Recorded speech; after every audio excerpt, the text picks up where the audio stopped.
Welcome to another episode of Art Life Plan. And this episode, I wanted to chat about the creative process. Now, this one might take us through a couple episodes, but I just wanted to get started with, what exactly is our creative process and how do we function within our own? Because we all know everyone's creative process is different. Our creative process is not going to be a linear path, and it's much more dynamic, and it's like a cyclical dance. It consists of various stages, each with its own unique characteristics and demands. And while, as I said, everyone's process is distinct, there are common elements that weave themselves through all of our processes. The first stage of our process is ideation. This is one of my favorite things to talk about in all of my classes, so buckle up. This is where our inspiration strikes, the ideas form, and our creative journey is going to take its initial steps. And ideation is a time of exploration and curiosity where we can tap into the spring of our imagination and search for those sparks that are going to ignite our next series or our next work. So during this phase, we're going to use a couple different methods to generate ideas. One of the most popular techniques is, of course, brainstorming. And if you've had me in a class, I love me some thumbnails and generation of those thumbnails. And this brainstorming time is, I think, paramount. And everyone's is going to look slightly different, and we're going to talk about that in a second. But just by setting aside dedicated time to brainstorm, you're going to create an open space for free-flowing thoughts and do not have any judgments or limitations during this time. Jot down anything that comes to mind, so whether it's practical or seemingly absurd. And this is going to let our minds wander, and it's going to connect seemingly unrelated dots and open doors to new creative possibilities. So in my art and design classes, I talk about that thumbnail sketch, and I usually start it with the dreaded thumbnail sketch. And I think why this is, in earlier years of our art classes, so much of our sketchbooking time was, on page 1, you're going to do X. On page 2, you're going to do Y, and so on and so forth. And our sketchbooks were more forced, and they had to follow a sort of paradigm set forth by someone else. So while I jokingly say the dreaded thumbnails, what I'm really meaning by this is, this is the time to break away from that and figure out what process works best for you. Is it quick gestural studies? Is it, deep dives into a certain element of your composition? This is your sketchbook, and you can do whatever you want with it. Another thing they like to talk about in this sort of stage of ideation, brainstorming is, you don't even have to draw during the stage. This is one of my favorite things to do. I like to make crazy lists. So if I'm going to be working with, I'm going to take design for this one. One of the things that I always had when I was in the field and creating ads, it was always tricky during the holiday times because you'd start to run out of ideas of how many sort of snowy, Christmassy, homey scenes you could make. So get that sketchbook out and it could be like Christmas balls, jingle bells, sleigh rides, fireplace, redbirds. And I'd set a timer, let's say 1 minute, and just brain dump as many words possible as I could during that time. And it seems as though in that stage, the most absurd is going to be the ones that's going to help the most. And then you can create, back in that time with the AdSense, something slightly different instead of, a tree by a fireplace or a stocking, etc. It would allow you to get more ideas out by seeing, it in verbal format, not just visual format. On the note of the thumbnail sketches, and gesture does come in handy with this. So if you are someone who works in a more tight and refined system, maybe for these, just experiment with gesture. The same thing as with the sketchbook, set a timer. Choose the timing. Pretend this is sort of like in a figure drawing class, and you have 5, 10, 30, 60, 90, 120 seconds to do your rough, sketches of that figure. Take the same format and apply it to your sketchbook. 5-second sketch of XYZ, 20, 30, etc. Whatever the time is for that. If you feel like you need just a little bit more, just set it for 60 seconds. Pop that phone on 60 seconds and, allow yourself 5 of those just to get started. When I was in school, and this usually would create chorus of whenever I'd bring this up, but we'd have to do 200 sketches per project. And it was just like what I was saying, set that timer, do rough gestures. And, the first couple ones are going to be a little bit more trite. And that's why we always say, don't fall in love with that first idea. I mean, you might come back to it in some capacity, but just because it's your first idea does not mean it's the only idea. And that was the beautiful thing with 200 thumbnail sketches. Somewhere around 60, 70 chaos started to happen. And from there, you're going to split into different, to use the Marvel universe, multiverses of ideas. And they're going to go down so many different paths. Some are going to be great. Some are going to be awful. But somewhere around there, we get a different way of thinking because you're just trying to hit this, random made up number. I have to have 200 of these. And then you just start getting these gloriously chaotic ideas. But something beautiful can happen in this period, and your idea is going to shift from what you thought it was to something totally different. So if 200 sounds like too much, which it can feel a little too much, pick something lower like 30 or 40 and do the same thing. Set that timer and let those ideas flow. No matter how disjointed they may seem, there's something in there. There's a nugget of truth that's going to help find its way into your work. And by working gesturally, you're not going to hold on to that precision and perfection concept, because in this stage, you don't want precision or perfection. You just want to freestyle the thoughts and see what happens. So take those gloves off and see how many sketches you can do the next time you set up to do your next body of work. Another tool that is really handy dandy is the mind map. I love mind mapping, especially, and I'll pick on design again. It does come in handy for this because you're going to start with that central concept or keyword and then just start branching out. And this is nice also because if you think in a verbal way, this is a really great tool because you're not worrying yet about the visuals of it. You're just worrying about the concept.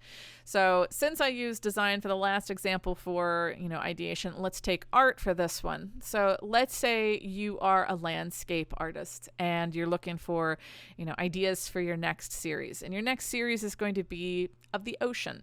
So put that word ocean in the middle.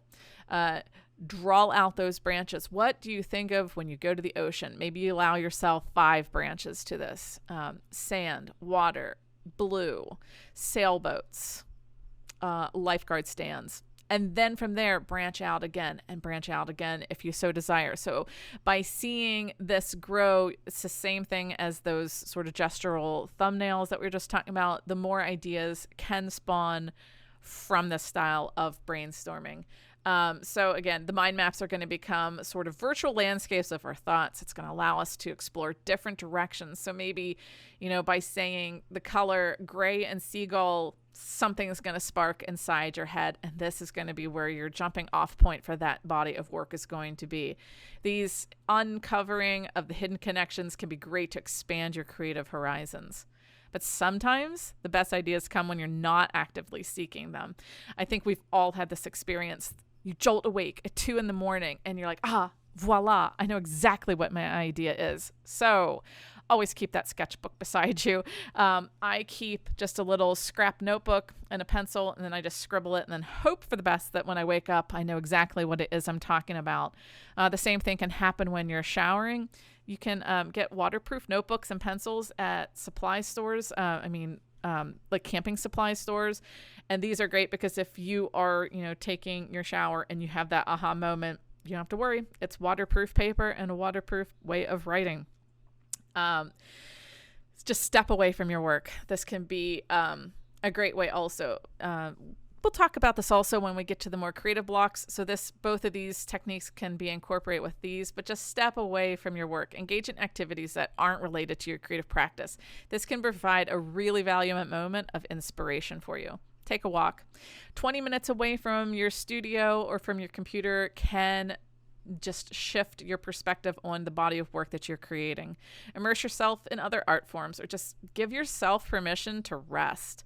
I jokingly call it my sad time hammock. And then I go outside and I just sit for like 10, 15, 20 minutes and then come back in and I go back to work. Just to give ourselves permission to rest can free your minds from the expectations and perfection that we put on them. And this can also allow for innovative ideas to bubble to the surface.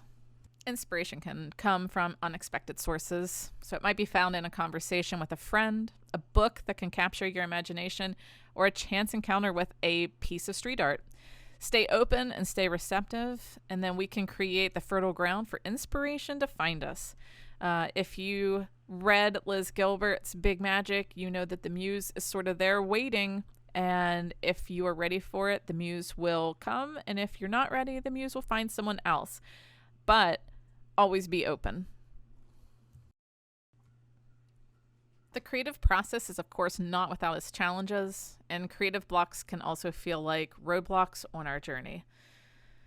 When you are faced with a creative block, it is essential to remember that it's a natural part of the process. And I'm going to do an episode entirely on artist blocks because I get creative blocks all the time. And this is just a sign that our minds need a moment to rest and recharge.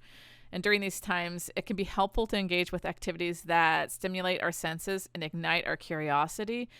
So you can explore new art forms, you can visit museums, or dive into a new hobby to reignite that creative flame within us. I've been working through, again, The Artist's Way by Julia Cameron. This would be a perfect opportunity to do the artist date exercises. And she recommends you do an artist date once a week. Visit a museum, etc. I've been allowing myself some time in nature. So, give myself an hour or so out at the local state park, sometimes to walk, sometimes to draw, sometimes to just sit and write. This is a great way to get those creative blocks flowing again. And just remember, this is entirely part of that process. This early stage of the creative process is a great opportunity for experimentation. It's a time to play with new materials, techniques, ideas. Give yourself the permission to make mistakes and explore the unknown. The mistake-making part of the process is integral because I think we're always working towards that end goal, and we can see it in our heads, but we don't allow ourselves that process of failing and then failing better. So let us make some mistakes and just see what the materials can do. Maybe this will open the door to unexpected discoveries and breakthroughs. I like to work with a series of sketchbooks that are purely for this purpose. They go on sale a lot of the times at Michael's for buy one, get one free. And they're just these cheap hardback sketchbooks. I lay 6 out at a time, and I just see what the materials do. What does the crayon do on top of the ink? What does the permanent marker do on top of that crayon? How do all three of these entwine? And I like to see how these mix and match within themselves and to create new flow. Let them dry for a bit and come back and look and see which ones are working and which ones aren't. Some work great and some are a disaster, and both are okay. So let us give ourselves permission to make mistakes and to explore that unknown so that we can open the door for these discoveries. And you got to remember, some of the greatest artworks in our history were the result of happy accidents and fearless exploration. And time for some play. So as we journey through this ideation stage, it's crucial to maintain a sense of wonder and stay connected to our inner child. Children are masters of imagination and creativity, and they possess this innate ability to see the extraordinary in the ordinary. So embracing this childlike spirit can infuse our process with joy, playfulness, and a sense of limitless possibility. I like to take that sketchbook concept that I just talked about and just play. So when was the last time you just played with your materials and saw what they did? I know we're in this like hyper focused, hustle culture where it's and the end goal is to make money, and that is totally fine. There is nothing wrong with this, but are you allowing yourself that time to play? So embrace that aspect of the art and see what all this experimentation can do. The ideation stage is that birthplace of our ideas, our artistic ideas and concepts. So it's time to let our imaginations run wild, explore, and discover new paths. Let us embrace brainstorming, the mind mapping, and seeking inspiration so that we can nurture our creative sparks and pave the way for the next stages in our creative process. So this is wrapping up our exploration of our first segment in the series of Understanding the Creative Process. I hope you found these insights helpful and inspiring as you embark on your own journey. In the next episode, we're going to dive into the second stage, which is research and concept development. But before we leave, I'm curious to see, what is your favorite technique for this ideation stage? Do you brainstorm? Do you mind map? Do you do your thumbnail sketches or your gesture drawings? Let us know in our social media posts, or hop onto our website and leave us a comment in our blog post on this.